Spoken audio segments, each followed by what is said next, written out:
Welcome to Ecosphere, where education meets entertainment. Welcome to Ecosphere, where education meets entertainment, drama gets real, and politics meets the people. From laughs and lessons to hot takes and juicy gist, we've got your daily dose of everything you need to know and everything you want to know. Subscribe now, hit the bell, and join the vibe, because here at Ecosphere, conversation never ends. Today, we are going to be talking about Discovering Algeria, presented by Ecosphere.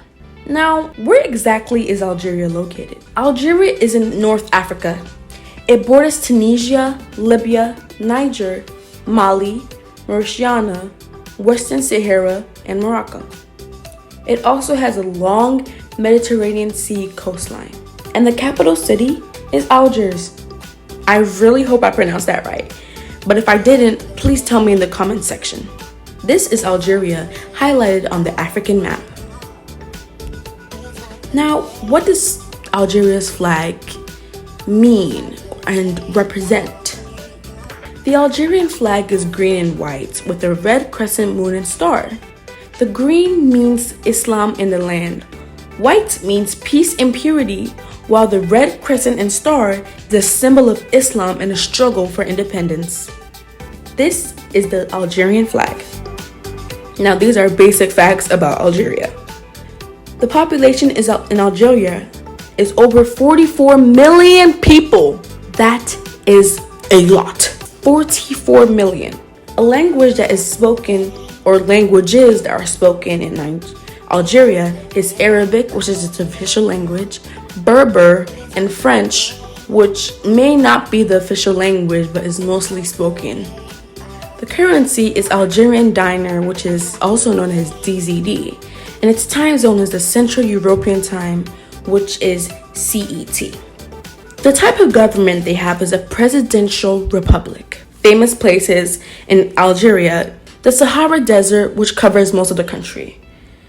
I really want to go to the Sahara Desert, but one thing about me is that I don't like the heat that much. Though I love summer, I don't like the heat that much. I love summer when the AC is in my face and cooling me down. But these pictures are absolutely beautiful, especially the nighttime one. It looks like we're in a sci-fi world in one of those movies, maybe like Star Wars. Like, it looks beautiful.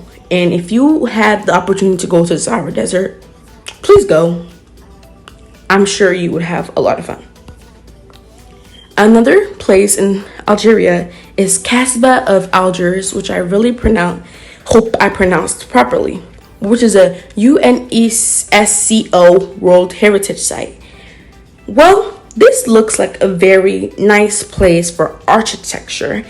I love how back then they used to make everything out of stone. I'm not sure this is out of stone or bricks, but it looks like so, and it's beautiful. And I love how it's like not too much, not too little, just perfect in a way.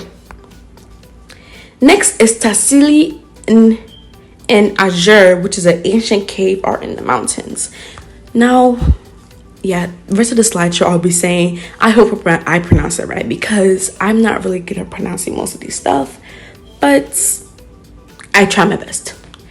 Now, from what I can see in the first picture, it looks like probably ancient drawings that and their ancestors have made, but it still looks pretty, and I'm sure that gives them a lot of knowledge about back then. And again, the red sand looks absolutely gorgeous.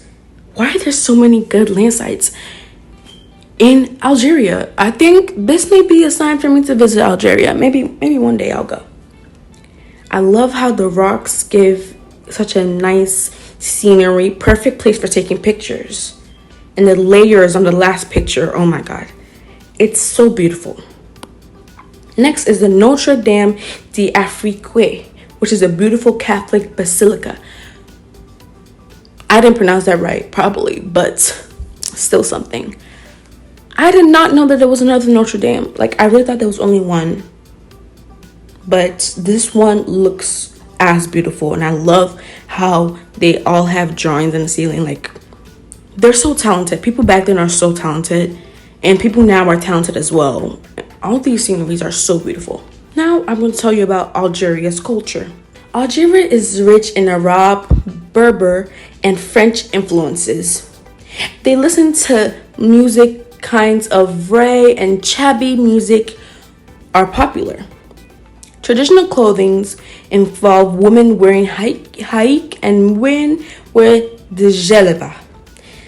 They celebrate Islamic holidays and Independence Day on July 5th, which just passed about 3 weeks ago, I believe. Food. Now, one thing about me is I love food. Food is a passion for me. I absolutely love food. And I will be showing you at the end of the video pictures of their food or videos of their food, because right now I don't think the food will be able to contain this slideshow. It's just too amazing to be handled into this. The national dish is couscous with meat or vegetables. Their popular foods are chorba, which is a type of soup, mechal, roast lamb, and majib, meaning flatbread. Dates, olives, and spices are common in Algerian cuisine. I want to try all these foods. They just sound good. If you have tried it, please tell me how it tastes in the comment section. History and famous people. Algeria gained independence from France in 1962 after a brutal war. The famous people are Emir Abdelkader, who was a freedom fighter and leader. Zinedine Zidane, which is a French football legend of Algerian origin. Assia Zejeba, which is a famous female writer and activist. Now, Algeria, you got some talented people. Now, fun or weird facts about Algeria. Algeria is the largest country in Africa and the 10th largest in the world. Some areas of the Sahara in Algeria haven't seen rain in decades. Now, I don't think I'll be able to live even a year without seeing rain. So, without seeing rain in decades, wow. The people in Algeria, y'all have skill. Snow has fallen in the desert a few times. Okay, so no rain in the desert, but there's snow? That's quite confusing, but wow. Camels are still used in remote regions. I've always wanted to ride a camel. I wish I did one day. Now, why you should visit Algeria? I'm sure by hearing all the things and seeing all the things in this slideshow, you would already want to visit Algeria. But let me tell you more things of why you should visit Algeria. Algeria has an amazing mix of deserts, mountains, and Mediterranean coastlines. They have a rich cultural history and ancient ruins that you would like to probably explore. It's a hidden gem with less tourism than African countries, and I just skipped the line, but it has delicious food and unique music. Now, this is the end. And also, thank you for watching this video. Don't forget to like and subscribe and share. Follow for more countries and cultures facts. That is all for today's episode in Ecosphere. Like, share, and subscribe to learn more history facts. Bye, and see you in the next episode.